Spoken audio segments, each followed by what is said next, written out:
Bem-vindo, bem-vinda à 15ª aula da disciplina de Planejamento de Sistemas Elétricos do Programa de Pós-Graduação em Engenharia Elétrica da Universidade Federal de Juiz de Fora. Meu nome é André Marcato e meu e-mail está aqui embaixo. Nesse momento do curso, a gente está abordando o modelo oficial utilizado no Brasil para a realização do planejamento da operação de médio e longo prazo. Esse modelo é o New Wave, que foi desenvolvido pelo CEPEL. Então a gente está descrevendo os arquivos que compõem o deck de entrada de dados desse modelo. Inicialmente, a gente mostrou o arquivo caso.dat, que na realidade ele contém apenas uma informação, que é um apontador para um segundo arquivo, normalmente chamado de arquivos.dat, e esse segundo arquivo que está aqui, ele contém a relação de todos os arquivos de entrada e saída utilizados pelo modelo. Então, a partir do arquivos.dat, a gente consegue então acessar, como se fosse um mapa, para eu poder acessar todos os outros arquivos. Em seguida, a gente descreveu um arquivo denominado confhd.dat. Esse arquivo ele relaciona todas as usinas hidrelétricas que fazem parte do estudo.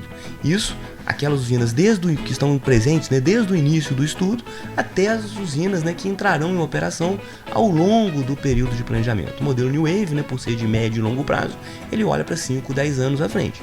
Então, ao longo desses 5, 10 anos, existem usinas hidrelétricas que eventualmente entrarão em operação. Todas elas estão relacionadas aqui no confhd.dat. Na realidade, o confhd.dat ele contém um subconjunto, uma lista de usinas que fazem parte do cadastro. O cadastro está presente num outro arquivo denominado hidre.dat. No entanto, esse outro arquivo ele é um arquivo binário, então a gente não consegue visualizá-lo através de editores de texto. Então esse arquivo hidre.dat ele é bem mais amplo, então ele contém um conjunto realmente bem maior de usinas, e o confhd ele vai elencar quais usinas do hidre.dat estão presentes no estudo que você está realizando. Um outro arquivo binário é o arquivo vazões.dat. Nesse arquivo a gente tem um histórico de vazões em base mensal, na unidade de metro cúbico por segundo. Então na realidade a gente está falando da média mensal de vazão natural afluente que ocorreu em cada uma das usinas hidrelétricas. Então a gente tem para todas as usinas que estão presentes no Hidre, a gente tem um histórico que vai desde janeiro de 1931 até os dias atuais, contendo a média mensal em metros cúbicos por segundo de vazão natural a estas usinas hidrelétricas. Infelizmente esse arquivo também é binário, então a gente não consegue acessá-lo através de editores de texto comuns, mas a gente descreveu esses arquivos aí nas aulas, nos segmentos de vídeo anteriores. E finalmente a gente tem um outro arquivo que também já foi descrito, que é o dger.dat. A gente fez inclusive associação para a gente imaginar que o dger.dat é como se a gente estivesse operando a cabine de operação de um avião. Então são diversos, dezenas de comandos que a gente tem que setar, e na realidade eles vão determinar o comportamento do modelo, o comportamento do modelo New Wave para realizar a operação. Então a gente vai dizer qual o período de estudo, se tem pré-estudo, se tem pós-estudo, como é que vai ser a simulação final, como é que vai ser o cálculo da política, que é onde a gente obtém as funções de custo futuro, como é que vai ser o processo de convergência do algoritmo. Então tudo isso está descrito no dger.dat. Então esse é um resumo aí do que a gente viu até agora, no que se refere ao deck de entrada do modelo New Wave. Nesse segmento de vídeo, a gente vai abordar mais dois arquivos, que é o modif.dat e o sph.dat. O que ocorre, como o hidre.dat, que contém as informações detalhadas das usinas hidrelétricas, então volume mínimo, volume máximo, polinômio cota-volume, polinômio cota-área, ele não pode ser editado. Muitas vezes o usuário quer alterar uma dessas informações. Por exemplo, eu quero alterar o volume mínimo de uma determinada usina. Isso não é possível porque o hidre.dat não permite a edição. Então, no modif.dat, a gente consegue então alterar informações do cadastro.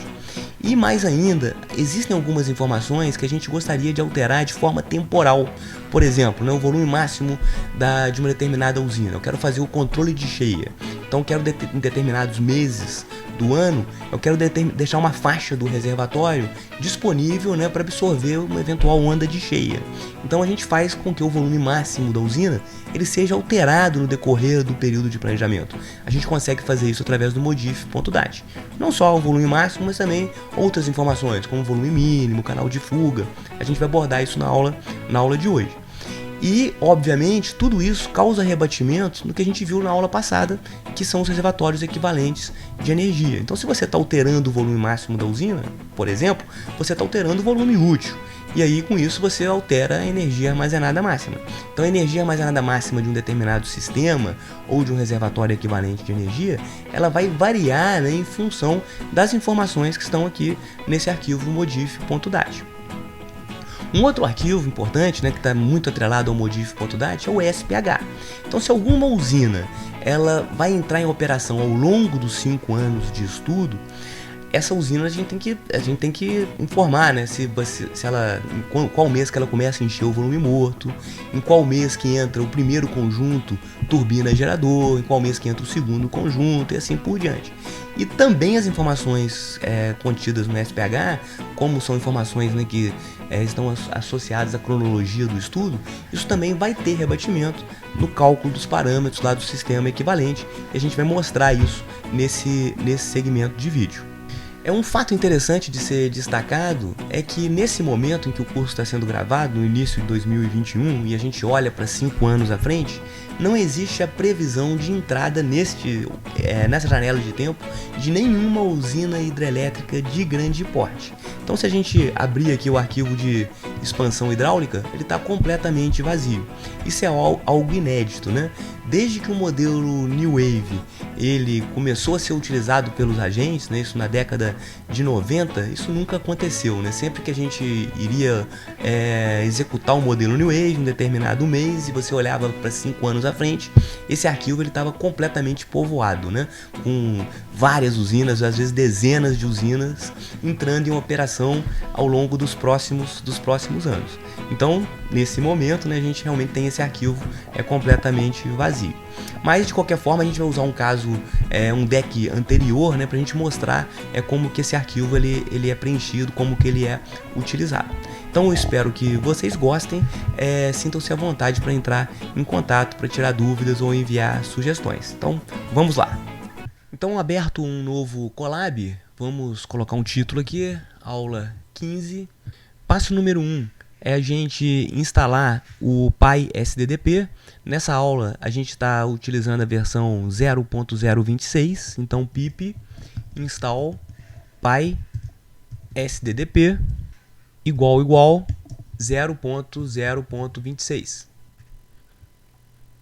Sempre ele faz uma solicitação para dar um restart no runtime, vamos fazer isso.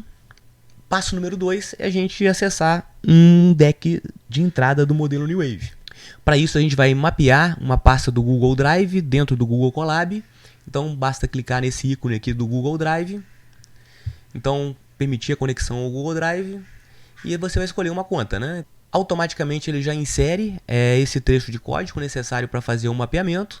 Basta você rodar e você vai ter que entrar com Authorization Code. Clica nesse link, aí você clica dentro da sua conta, permitir, e vai aparecer o código que deve ser copiado. Basta clicar aqui e você copia o código na caixa correspondente.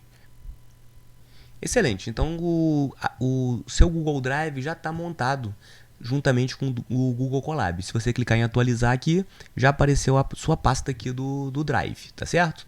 Esse nome aqui, Drive, coincide com esse nome aqui que foi automaticamente sugerido, né, na hora que você pediu para fazer o mapeamento. Então, na hora que você clica em Drive, vai aparecer aqui o My Drive. Dentro do My Drive vai aparecer lá o deck que eu já tinha previamente copiado, New Wave, janeiro de 2021. Tá certo? Então, é importante você copiar o caminho, né, para você acessar essa pasta, né? Então, copiar caminho.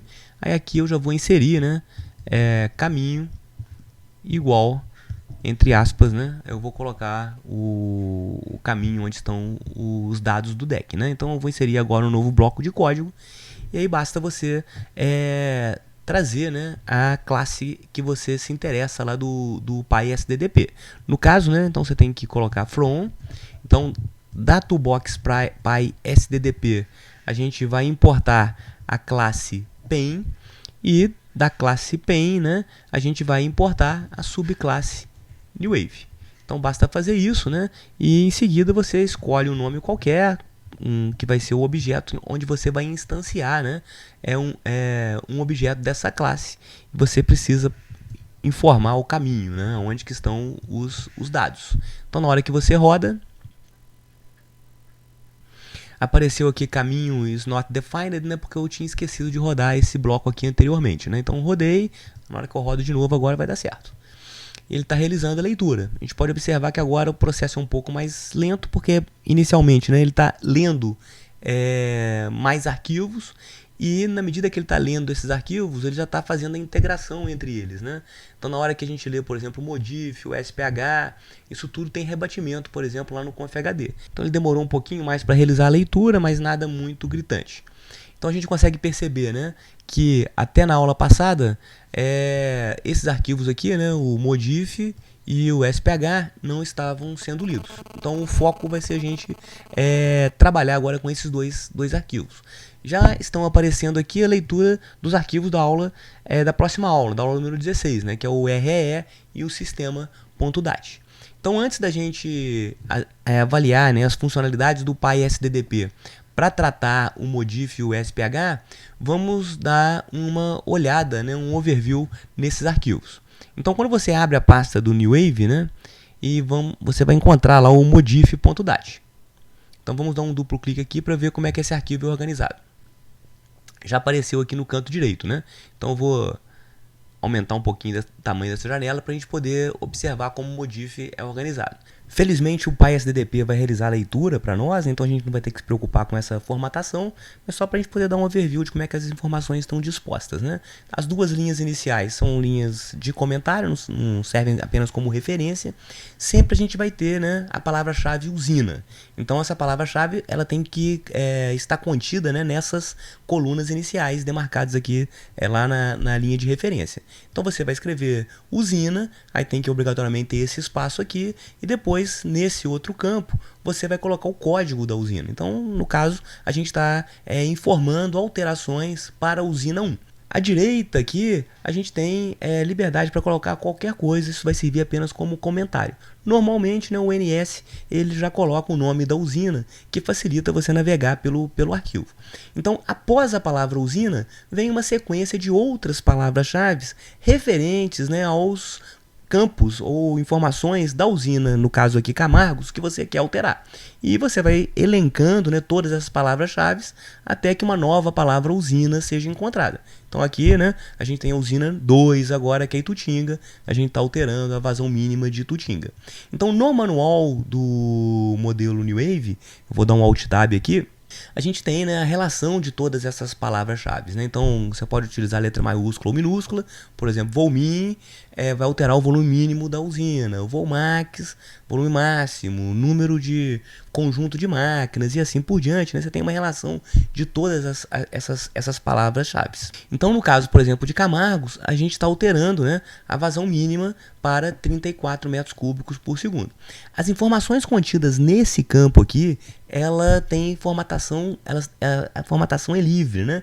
Então você vai inserindo as informações, obviamente existe uma ordem para isso, e basta você colocar um espaço entre elas. Então aqui, por exemplo, né, o VMAX-T, a gente está dizendo que a partir de janeiro de 2021, o volume máximo dessa usina vai ser considerado como apenas 44,94% do volume útil. Lá no manual tem todas essas descrições escritas aí com bastante cuidado. O volume máximo, por exemplo, da mesma forma que o volume mínimo, ao invés de ser informado através de percentual do volume útil, que é o que está acontecendo aqui, ele poderia ser informado como hectômetros cúbicos. Aí você tem que usar, nesse último campo aqui que está destacado, você tem que usar uma string com HM3, né, indicando hectômetros cúbicos, tá certo? Deixa eu fechar isso aqui. Então, vou abrir um novo bloco de código.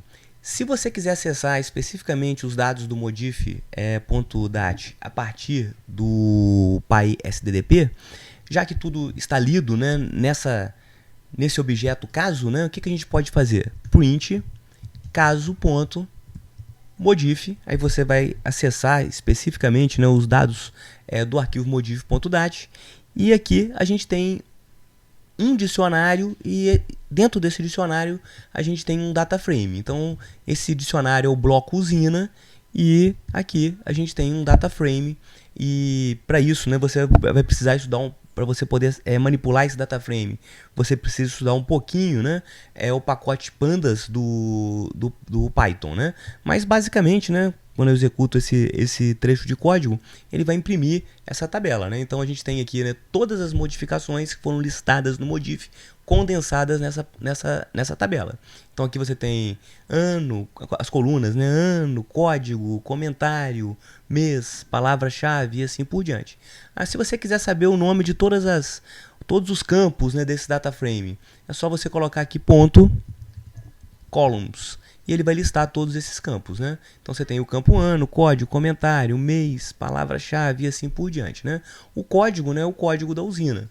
Então, obviamente, de acordo com a modificação que está sendo realizada, você vai ter alguns campos que não vão estar sendo preenchidos. Por exemplo, né, se você estiver alterando a vazão mínima, como a gente viu no exemplo lá de Camargos, né, a vazão mínima é um campo estático, né? Então você alterou a vazão mínima, você não precisa falar a partir de que ano que essa alteração vai ocorrer. O Vmax-T já é um campo dinâmico, né? Então você tem que falar a partir de que ano que essa alteração ela vai começar a valer. Aí esse campo vai estar preenchido. Então vou abrir um outro bloco de código aqui, a gente vai conseguir observar isso, né? Por exemplo, print caso modif ponto bloco usina df. Então vamos listar aqui, né? Olha bem, Camargos. A primeira alteração, né, de vazão mínima, o valor é 34, tá certo? Então os campos aqui, nesse caso, mês e ano, eles estão vazios. No caso de Vmax-T, por exemplo, a mesma usina de Camargos, a gente tem aqui o campo preenchido ano e o campo mês, né? E aqui a vazão é o valor 44,94. Se eu quiser localizar, por exemplo, só as informações da usina de Camargos, né? Então a gente faria da seguinte forma, né?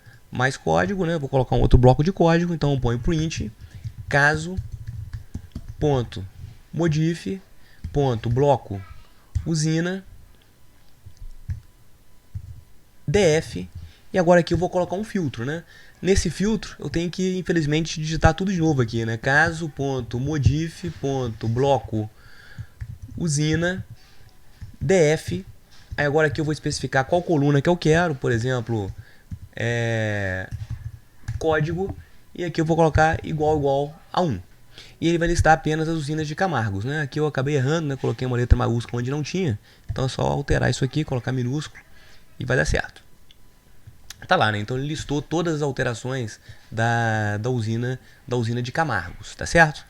Digamos agora que eu queira alterar essa informação aqui, a vazão mínima de Camargos, de 34 para 40. Então o que a gente precisa fazer, né? Eu vou inserir aqui um novo bloco de código e eu vou criar dois filtros.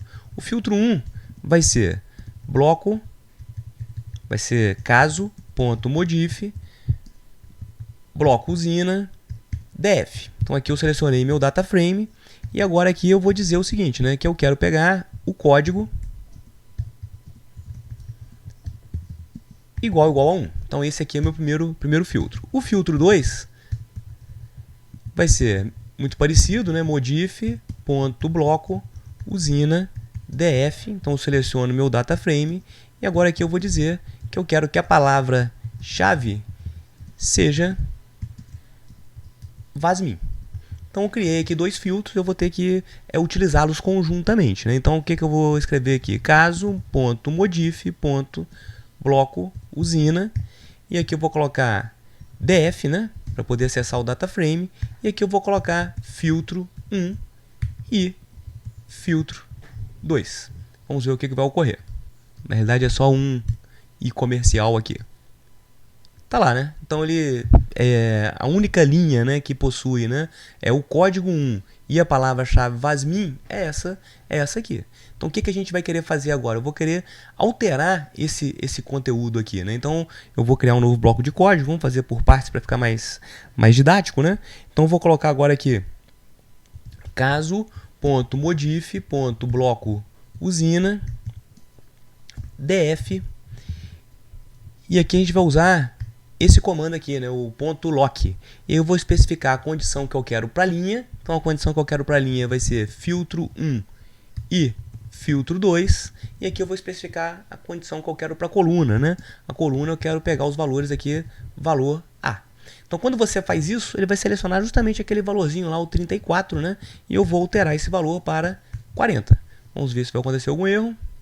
Na realidade aqui o lock, a gente usa colchetes, né? Ao invés de chaves, de parênteses.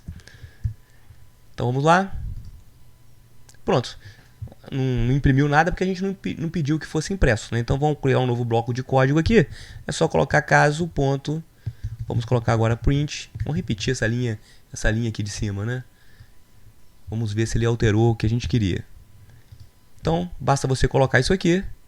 Aí apareceu lá o valor 40, igual a gente tinha solicitado. A gente pode fazer isso para qualquer campo desse data frame. Então a grande vantagem de utilizar o Pandas é justamente para isso, né? A gente facilmente consegue gerenciar os dados desse arquivo, que é relativamente complexo em termos assim, de organização de linhas e colunas. Digamos que você queira agora rodar o modelo New Wave com essa nova informação aqui de vazão mínima para Camargos, né? Então você precisa exportar agora um novo arquivo modif com essa modificação. Então vamos colocar aqui código, incluir um novo bloco de código. Aí você coloca caso.modif. E aí você vai colocar agora escrever. E aí você precisa colocar o caminho, né? Então vou aproveitar aqui que eu já tinha definido isso, né, o caminho.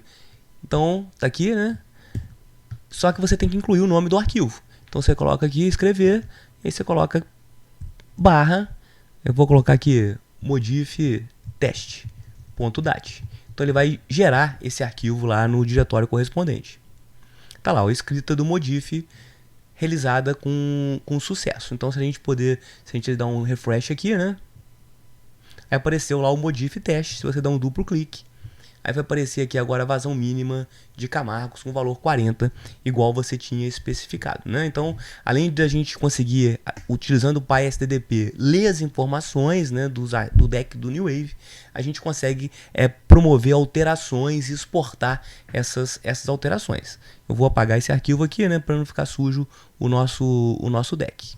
De volta ao manual do usuário do modelo New Wave, uma atenção especial deve ser dada às palavras-chave seguintes, né? vmaxt, vmint, vmimp, vasmint e cfuga. Todas essas 5 palavras-chave têm associadas as mesmas, né, uma determinada data, um mês e o respectivo ano. Isso significa que a alteração informada através dessas palavras-chave passa a valer a partir desse mês, né, e ano, inclusive, né? Então, são alterações que a gente faz no cadastro que vão valer por um determinado período do estudo, né? A palavra-chave cfuga, por exemplo, é muito utilizada para a usina de Tucuruí, porque existe uma variação, né, muito acentuada de forma sazonal na cota do canal de fuga dessa usina, né? Nos meses de muita chuva, essa cota ela sobe, nos meses de seca, essa cota ela desce. Observando aqui o modif, né, vamos abrir novamente, vamos procurar pela palavra Tucuruí. Então a gente observa que para alguns meses, por exemplo, janeiro, fevereiro, essa cota é em torno de 6 metros em relação ao nível do mar, né? No mês de março ela já pula para 11,82 metros em relação ao nível do oceano, né? Depois, a partir de maio, ela começa a diminuir de novo, né? Chega nos meses de seca que realmente fica em torno de 5,7 metros, 6 metros, né? Isso se repete, né, sazonalmente, né, para todos os anos, tá certo? Então a alteração ela passa a valer do mês informado até o final do horizonte de estudo, né? A menos que surja uma nova alteração, que é o caso que ocorreu aqui, né? Então, em janeiro, a gente informou a cota de 6,55. Se a gente não informasse mais nada, esse 6,55 ia valer de janeiro para frente. Mas, no entanto, né, em fevereiro, a gente informou um novo valor, 7,45, que valeria até o final, só que isso foi corrigido aqui em março e assim por diante, né? Então, aqui, por exemplo, né, no mês de julho, a gente informou a cota de 5,71. Então, essa cota ela vai prevalecer prevalecer, né, 5,71 metros, até o mês de janeiro de 2022, quando um novo valor foi informado. E isso vale para todas as outras palavras-chave que envolvem data, né? Isso ocorre aqui com o volume máximo, por exemplo, né? A gente tem o volume máximo, que é chamado volume máximo operativo, né? Que ele é utilizado para controle de cheias, como eu havia dito antes, né? Você tem o volume mínimo operativo também, que é o VMIN-T. Então, o volume mínimo que varia ao longo do estudo, para a gente evitar que uma determinada usina ela realmente chegue, né, no mínimo possível de armazenamento no seu respectivo reservatório. Esse VMIN-P ele é exatamente igual ao VMIN-T, só que no caso do VMIN-P existe esse P aí de penalidade, né? Então é incluída uma penalidade na função objetivo caso esse volume ele seja violado, né? E também a vazão mínima, né? Se você usar a palavra-chave VASMIN sem o T, então significa que você realmente vai alterar a vazão mínima, né, de forma perene para todos os meses do estudo. Agora, se você usar o T, aí significa que você realmente está definindo um determinado período para aquela alteração de vazão mínima. No momento que o modif.dat é lido, é realizado um rebatimento lá no conf.hd. Então, todas as informações são lidas no modif, automaticamente são implementadas lá nos dados das usinas hidrelétricas. Um ponto de atenção aqui é o seguinte: se você alterar alguma coisa no bloco usina, que é um data frame dentro do modif, isso vai valer apenas no modif, tá? Se você quiser que isso tenha rebatimento lá no conf.hd, aí você deve fazer o processo de leitura novamente, tá? Somente durante o processo de leitura é que as informações vão sendo atualizadas lá no conf.hd. Aí eu vou pegar os dados, por exemplo, de uma determinada usina. Então eu vou colocar caso.conf.hd.get e vou pegar, por exemplo, a usina de Camargos. Pronto, né?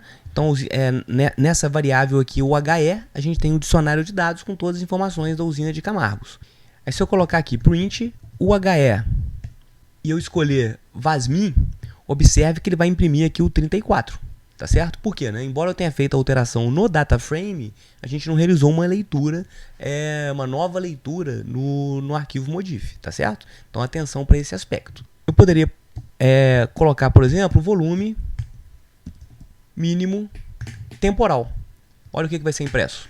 No caso desse volume mínimo, né, a gente não alterou nenhuma informação no arquivo modif. A gente fez isso com o volume máximo, né? Então, se eu substituir aqui por Vmax-T, a gente vai conseguir ver o volume sendo alterado, né? Então ele começa com 421,99, depois aumenta para 492. Esse vetor aqui, ele vai ter exatamente o número de meses do estudo. Então é um estudo de 5 anos, então vai ter 5 vezes 12 meses, tá certo? Vamos pegar, por exemplo, a usina de Tucuruí e ver como que o canal de fuga ele está sendo tratado, né? Então você tem aqui, vamos escrever print UHE cfuga-t. Então a gente vai perceber que ao longo dos meses, né, o canal de fuga ele está sendo alterado. Se ao invés de colocar o cfuga-t, se eu colocasse apenas cfuga, se ao invés de colocar o cfuga-t, se eu colocasse apenas cfmed, aí ele ia imprimir 7,16. Esse valor realmente, o CFMed, é um valor constante para todos os períodos de estudo, né? E o cfuga-t, a gente tem a variação temporal. Então a gente tem que prestar atenção nesse aspecto, né? Então essas 5 variáveis, né, elas têm variação temporal. O volume máximo, o volume mínimo com penalidade, a vazão mínima e o canal de fuga. Só para deixar registrado mais um exemplo, vamos usar agora uma toolbox muito interessante do Python, que é a Plotly, que é para traçar gráfico. Ela funciona de forma muito parecida com a Matplotlib, só que ela é interessante porque os gráficos podem ser mais iterativos, né? Então, para isso, né, a gente precisa importar essa biblioteca, né? Então, import Plotly. Ela tem uma série de classes, né? A Plotly realmente é muito abrangente. A gente vai utilizar uma classe aqui que é a GraphObjects. Como o nome dessa classe é bem grande, né, vamos dar um apelido para ela, vamos chamar apenas de GO. E eu vou precisar também usar o NumPy. Então vou colocar import NumPy e eu vou dar um apelido aqui, NP, né? Eu preciso saber qual o tamanho do meu vetor de dados que eu vou traçar, né? Então vai ser exatamente igual ao número de meses de estudo. Então eu vou colocar aqui num anos, e aí eu vou colocar len, e eu vou pegar então o HE, vou pegar, o HE já é a usina de Tucuruí, então vou pegar o meu cfuga-t, que é o vetor que tem a variação do canal de fuga ao longo de todos os meses. Então, esse comando vai me retornar o número de linhas desse vetor. Então, vou colocar aqui print num anos, só para a gente poder ver, acompanhar o que está acontecendo, né? Então, são 5 anos de estudo. E para eu pegar o número de meses, a gente já sabe que é 12, né? Mas vai ser o número de colunas de uma dessas linhas, né? Então, eu posso escrever num meses igual a len UHE. E aqui eu vou pegar cfuga-t, só que eu vou pegar uma das linhas do cfuga-t, por um acaso eu vou escolher a primeira linha. E aí eu vou colocar num mês, só para a gente poder verificar aqui que realmente está pegando os 12 meses, né? Então ele imprimiu lá 12. Então a gente sabe que o vetor, né, vai ter 60 meses, né? Então o que eu vou fazer? Eu vou criar aqui um vetor de tempo, que vai ser np arrange, aí eu vou colocar num anos vezes num meses. E vamos ver o que vai acontecer, né? Num meses. E agora aqui eu vou imprimir o T. Vamos lá. Beleza, né? Imprimiu ali um vetor de 0 até 59, né? O ideal, né, é que a gente imprimisse de 1 até 60, né? Então basta a gente colocar mais 1 aqui, aí isso vai ser corrigido, né? Quando eu imprimir o T de 1 até 60. Então isso aí vai ser as informações do eixo X. Então eu preciso pegar agora o que vai ser o meu eixo Y, né? Então vai ser o vetor com as cotas do canal de fuga. O problema é que esse vetor está organizado atualmente numa matriz, né, de 5 anos por 12 meses. Então eu tenho que usar o reshape do NumPy para poder transformar essa matriz num único vetor, né? Então é só colocar reshape, aí eu ponho aqui o HE, ponho aqui cfuga-t, e aqui eu tenho que especificar, né, como que eu quero fazer esse reshape, né? Então eu quero transformar isso aí em um vetor com 60 valores. Então é só colocar vírgula num anos vezes num meses. E aí eu vou colocar agora aqui print cota, só para verificar se está tudo certinho. Print cota. Olha lá, perfeito, né? Então agora a gente já pode começar a pensar em traçar o gráfico. E realmente é muito simples, né? Então inicialmente eu preciso criar uma figura. Vou escolher um nome para essa variável que vai poder manipular todas as informações da figura. Na realidade essa variável vai ser um objeto, né, que vai conter todas as informações necessárias. Então eu vou colocar aqui GO, né, de Graph Objects, .figure. Então nesse momento, né, eu criei a minha figura, que por enquanto tá vazia. E agora eu vou usar o comando add trace para poder adicionar, né, um traçado na minha figura. Então fig.add trace, aí eu vou colocar go.scatter, que é um tipo de gráfico, né, que relaciona, né, os valores do eixo X com o eixo Y. Eu tenho que colocar aqui X igual ao vetor que eu criei, né, que é o vetor T, e o Y igual a cota. Simplesmente isso, né? E eu posso definir também algumas informações a respeito do layout da minha figura, né? Então é só colocar fig.update layout, e aqui eu vou inserir uma série de informações. Por exemplo, title. Title vai ser, por exemplo, né, variação do canal de fuga de, e aqui eu vou colocar o nome da minha usina, mais o HE nome. Então alterei o título, né? Vamos continuar aqui embaixo. Eu posso alterar, por exemplo, o título do eixo X agora, né? É só colocar axis title. E aí eu vou colocar o título do eixo X, vai ser meses de estudo. O título do eixo Y, então y-axis title. E aí vai ser cota do canal de fuga em metros. Agora simplesmente eu vou dar um fig.show e o gráfico vai ser mostrado, se não ocorreu nenhum erro de digitação aqui, né? Beleza, né? Então tá lá, a gente consegue ver a variação do canal de fuga de Tucuruí. Faltou um espaçozinho aqui, né? Só voltar e colocar um espaço aqui. Então rodo novamente, tá lá, né? Variação do canal de fuga de Tucuruí. E a gente percebe como que as informações lá do Modif, elas foram incorporadas, né, no ConfHD. Se eu pegar uma outra usina, por exemplo, vamos pegar aqui Itaipu. Então, eu estou executando esse bloco de novo apenas para atualizar aqui esse dicionário de dados, né, que contém a usina. E agora eu vou traçar a informação, vou traçar o gráfico para Itaipu, né? No caso de Itaipu, como não houve alteração do canal de fuga, né, no modif.dat, a gente vê a cota do canal de fuga constante, igual a 104,5 metros, ao longo de todo o período de estudo. O interessante do plotter, né, então vamos voltar aqui para a usina de Tucuruí, é que a gente, passando o mouse por cima do gráfico, né, a gente consegue ver as informações, por exemplo, né? Então deixa eu rodar aqui novamente esse bloco. Então a gente tem lá Tucuruí, né? Então, na medida que você passa o mouse lá, então no mês 3, que vai ser o mês de março de 2021, né? A gente tem lá a cota de 11,82 metros, no mês de abril 11,59, no mês de julho aqui 5,71, isso prevalece até dezembro de 2021, 5,71. É quando você observa aqui março de 2022, você tem a cota novamente de 11,82 e isso se repete, né, sazonalmente, né? Então realmente é muito interessante utilizar o Plotly, né, alternativamente ao Matplotlib. Na realidade, tanto o Matplotlib quanto o Plotly são duas ferramentas do Python para a gente poder traçar gráficos, né? Cada uma tem as suas vantagens e desvantagens, né? De bônus para vocês, já está implementado no próprio PySDDP alguns gráficos. Então, vou inserir aqui mais um bloco de código. Vamos pegar, por exemplo, a usina de funil. Então, você coloca o HE caso.confhd.get funil. E agora eu vou escrever, né, caso.confhd. E aí eu vou colocar plota volume. E vou fornecer como parâmetro esse dicionário de dados com a usina de funil. Pronto, né? Então a gente consegue ver a evolução dos volumes da usina de funil. Então em azul aqui, né, embaixo, a gente consegue ver o volume mínimo real. Em azul aqui em cima, o volume máximo real, que é o volume que permanece constante o tempo todo, né?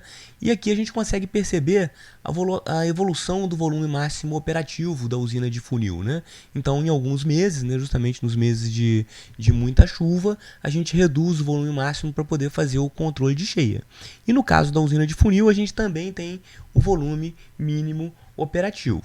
No caso da usina de Três Marias, por exemplo, a gente tem, ao invés do volume mínimo operativo, a gente tem o volume mínimo com penalidade, que é esse valor aqui entre 8 e 10 mil hectômetros cúbicos, né? Então é inserida uma penalidade na função objetivo caso esse volume seja violado. E aqui em verde, né, a gente tem o volume máximo operativo fazendo o controle de cheias. Um outro bônus aqui é o gráfico, né, que mostra a evolução da vazão mínima, né? Então vamos pegar, por exemplo, aqui a usina de Marimbondo. Então, se você colocar aqui plota VASMIN, então a gente vai conseguir ver a evolução da vazão mínima da usina de Marimbondo, né? Então aqui você consegue ver a vazão mínima de cadastro e a evolução da vazão mínima, né, operativa que foi fornecida no modif.dat para a usina de Marimbondo. Então esses dois gráficos já estão implementados aí de forma nativa no PySDDP. Obviamente os outros, né, existem uma infinidade de gráficos que podem ser construídos ou usando o Matplotlib, né, esse aqui, por exemplo, foi implementado no Matplotlib, ou usando o Plotly, né, e também outras dezenas de bibliotecas disponíveis para a linguagem Python para a realização de gráficos, né, para o traçado de gráficos. Bom, agora vamos olhar o arquivo, né, o segundo arquivo a ser abordado nesse segmento de vídeo, que é o arquivo de expansão hidráulica. Quando a gente clica aqui, né, a gente percebe que esse arquivo está vazio. Então é o que eu tinha dito, né, no início desse segmento de vídeo. Para esse caso, né, de janeiro de 2021, não existe a expectativa, né, de entrada de novos empreendimentos hidrelétricos no horizonte de 5 anos. Então de 2021 até 2025 não entrarão em operação usinas, né, hidrelétricas de grande porte. Para a gente poder analisar, né, o funcionamento desse arquivo, vamos olhar, né, para um outro caso, né, um caso mais antigo, né, que de 2017, em que existia a expectativa de entrada de novos empreendimentos. Para tanto, né, eu já importei aqui um novo caso, então deixa eu fechar esse janeiro de 2021. Eu importei um caso aqui, na realidade, janeiro de 2018, né? Então, se a gente pegar o SPH desse arquivo aqui, ele está preenchido, tá vendo? Então a gente consegue ver aqui primeiro um overview aqui do arquivo, né? Então a gente consegue ver, né, como as informações estão organizadas. Então as 3 primeiras linhas são linhas de cabeçalho, né? E depois a gente tem diversos blocos, um para cada usina, cada um desses blocos encerrados, né, com a flag 9999. Então esse primeiro bloco aqui, ele trata da usina de Baixo Iguaçu. Então quais informações são importantes, né, para serem inseridas? A usina Baixo Iguaçu, ela vai iniciar o enchimento do volume morto em maio de 2018. Isso vai durar 3 meses. Então, o enchimento do volume morto vai ocorrer em maio, junho e julho. Então, são 3 meses a partir do início, inclusive. Eventualmente, pode existir alguma usina que no primeiro mês, por exemplo, janeiro de 2018, a usina já esteja com um percentual do volume morto cheio. Isso acontece aqui, por exemplo, com a usina de Colíder, né? Então, em janeiro de 2018, ela vai demorar ainda um mês, né, para terminar de encher o volume morto. Só que no início de janeiro ela já está com 92% do volume morto já preenchido, né? Então, essa informação ela é colocada nesse campo.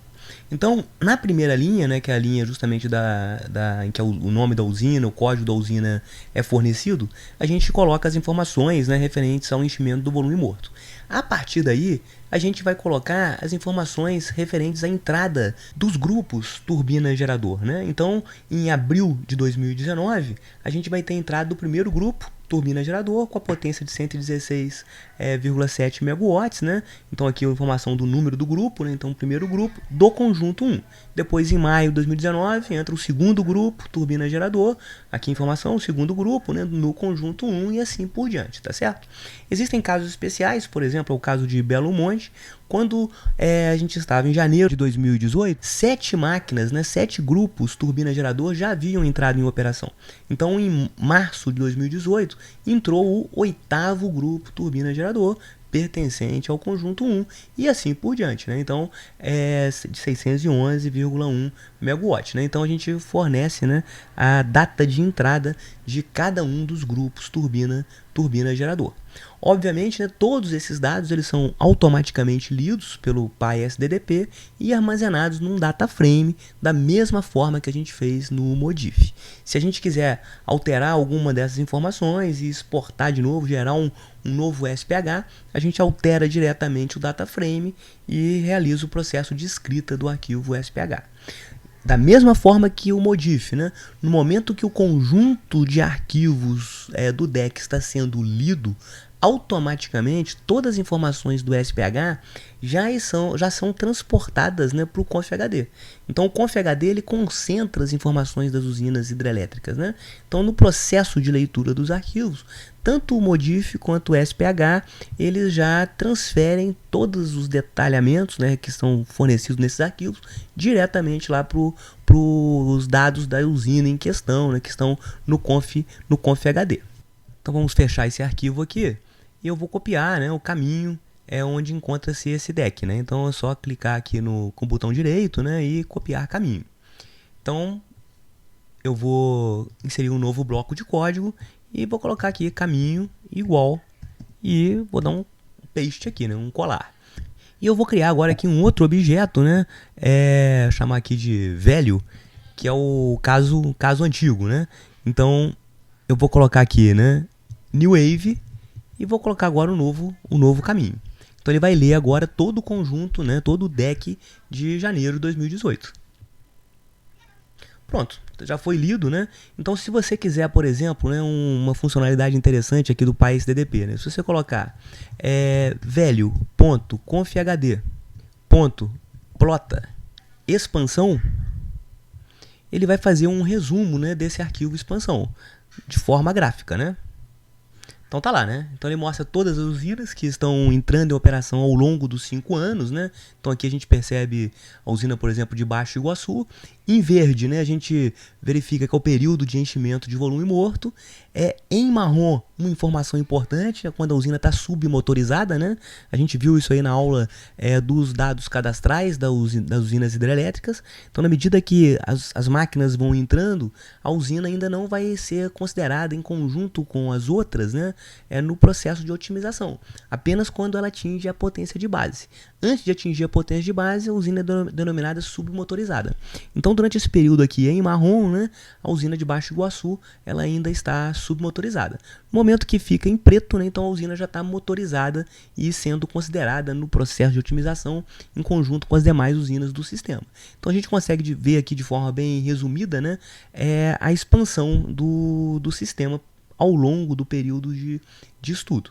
Uma outra informação, né? Então agora eu preciso pegar os dados de uma usina específica, né? Então, por exemplo, né, eu vou colocar aqui o HE igual a velho.confhd.get. Eu vou colocar o nome de uma usina, por exemplo, Baixo Iguaçu. E aí eu vou colocar velho.confhd.plota volume morto. Ele vai mostrar como é que é o processo de enchimento de volume morto dessa usina que está nesse dicionário de dados aqui, o HE. Pronto, né? Então a gente consegue perceber que nesses meses aqui, né? Isso foi, se você olhando os dados aqui do SPH, a gente consegue verificar isso, né? O Baixo Iguaçu em 5 de 2018 ele começou a encher o volume morto, né? Então aqui, né, você vê que em 5 ele começou a encher o volume morto e isso durou 3 meses. E para todas as usinas, né? Então se você olhar, por exemplo, outra usina aqui do SPH, né? Digamos, por exemplo, Santa Branca, que demorou também 3 meses a partir de 10 de 2020. Então você vem aqui, coloca Santa Branca, provavelmente eu errei a digitação aqui do nome da usina, né? É Santa Branca T. Tem um copy and paste agora para não errar. Então, Santa Branca T, aí agora sim ele vai conseguir traçar. A partir de outubro de 2020, né, que era a previsão de início de enchimento do volume morto de Santa Branca. Basicamente, o arquivo expansão hidrelétrica, né, a leitura desse arquivo, impacta, né, na construção de 5 informações associadas, né, às usinas hidrelétricas que estão em expansão, né? O vetor ou matriz, né, unidades tempo, que informa, né, as unidades da usina, né, em operação em função do tempo. O vetor engolimento tempo e potência tempo, que vai mostrar como que o engolimento máximo da usina evolui ao longo do tempo. Obviamente, né, se você se a usina está entrando em operação, o engolimento dela vai aumentando no decorrer do estudo, né? E o mesmo acontece com a potência que a usina é capaz de entregar para o sistema. Então existe um outro vetor que é o status do volume morto. Então a gente vai conseguir saber se a usina ela não começou a encher o volume morto, se ela está submotorizada ou se ela já está pronta e operando em conjunto com as outras. E finalmente a gente consegue ter um último vetor, né, que é que mostra a evolução do volume morto, né, em função do tempo. Então, por exemplo, né, vamos pegar aqui a usina de Baixo Iguaçu, então o HE.velho.confhd.get Baixo Iguaçu, e aqui eu vou colocar print o HE, por exemplo, unidades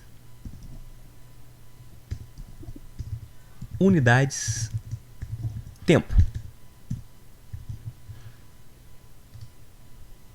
A gente consegue perceber, né? Primeiro ano não tinha nenhuma unidade de operação, no segundo ano, né, no mês de abril entrou uma unidade, a segunda e a terceira, e aí ficou assim até o final, né, com as três unidades da usina Baixo Iguaçu.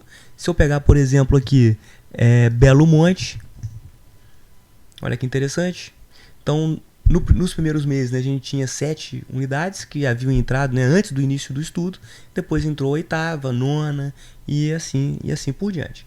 Se eu pegar uma usina existente, né, por exemplo, a usina de Itaipu, a gente vai ter, né, as 20 unidades, né, operando desde o início de estudo, porque no início de 2018 a usina já estava em operação. E eu poderia, né, vou colocar a título de curiosidade aqui, vamos pegar Baixo Iguaçu novamente. que é uma usina que está entrando em operação, e vamos pegar, por exemplo, aqui o engolimento em função do tempo. Engol tempo. Tá lá, né? Então a usina, ela no início, né, não tem um engolimento, é zero, e na medida que a usina entra em operação, aí sim ela vai ter um engolimento. Da mesma forma, né, se eu pegar aqui potência tempo, né, a gente vai observar a potência da usina, né, aumentando ao longo do tempo. E esse vetor aqui, nessa matriz, ela é muito importante para a gente poder verificar, né, o status da usina, né, no decorrer do estudo, né, o status voo morto. Então a usina no início ela está com 0, aqui ela está enchendo o volume morto, né? Então a partir do momento que ela fica com o status igual a 2, é porque ela terminou de encher o volume morto. Se eu pegar essa informação aqui, por exemplo, para Belo Monte, ela vai estar com o status do volume morto o tempo todo igual a 2, né? Porque em janeiro de 2018, quando o estudo começou, o volume morto já tinha sido, né, completamente preenchido. E a última informação, né, a gente pode colocar aqui, voo morto, tempo. E aí a gente vai conseguir perceber como é que foi a evolução do volume morto ao longo do tempo, né? Então aqui, né, em maio, a usina começou a encher o volume morto, né?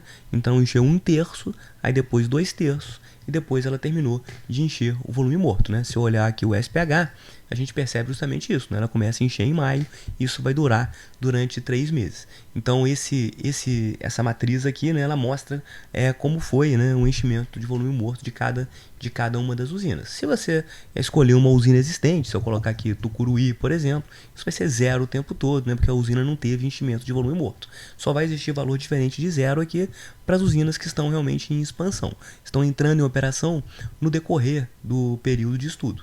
Se você desejar alterar algum dado do arquivo de expansão hidráulica, né, e exportar isso para depois ser executado pelo modelo New Wave, você deve fazer isso através do data frame, né? Então, só para mostrar, né, não vou fazer com tanto detalhe igual eu fiz lá no arquivo modif, mas a ideia é a mesma, né? Então, se você colocar aqui, né, por exemplo, print value ponto sph ponto bloco usina, e esse na realidade é um dicionário que tem uma posição chamada df, né? Então você imprime isso aqui, você tem todas as informações do SPH, né, condensadas aqui, né? Então, por exemplo, Baixo Iguaçu, então tem um campo aqui que vai ter as informações do mês de enchimento do volume morto, né? A gente vai ter todos os detalhes aqui realmente fornecidos, né? Então aqui também a entrada de máquinas e assim por diante, né? Então se você quiser saber todas as colunas disponíveis, né, é só você colocar aqui ponto columns, e aí você vai conseguir ter a relação de colunas, né? O código, nome, mês de enchimento, início de enchimento de volume morto, ano de início de enchimento de volume morto, duração, percentual de enchimento de volume morto e assim por diante. Todas essas informações, né, já são automaticamente rebatidas lá no conf HD, como a gente viu. Mas, no entanto, se você quer alterar uma informação dessa para exportar, gerar um arquivo SPH, né, com uma situação específica, né? Então, por exemplo, digamos que você tem informação de que Belo Monte vai atrasar a entrada de máquinas.